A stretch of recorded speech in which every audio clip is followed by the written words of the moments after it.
So tara guys, mga unta na ako'y okra tapos ginamos nga na ay sibuyas dahon o kining kamatis nga hilaw. So man ako pray, mag-start na tagkab.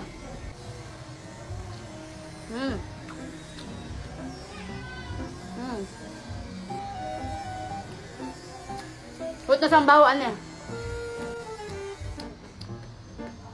So di ko mukha okra. Ang kaon na. Saan ko pakaon ni mama, dito kong kaon ko, makaon ako. Kamatis, di ko kumakaon sa una.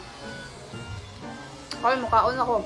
Sunod yun nila ingon nga, pag nagkaidara na ka, kay ng lasa or taste buds nimo. Crispy kaayo guys, ang ilahang kamatis.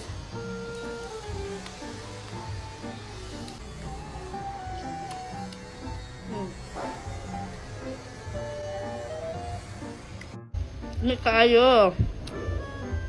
Wala na to. Okay na.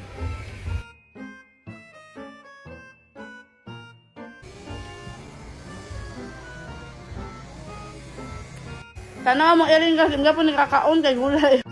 Sa una abi nako nga pag gulay yung sudan kubre mo. Pero dili dai guys, nga dako nako no. Mas importante jud ay ang gulay ug mas dato ka. Kung kaon ka gulay.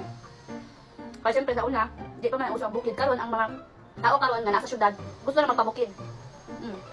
Hindi ko isabot, ang kamatis ug ang ano.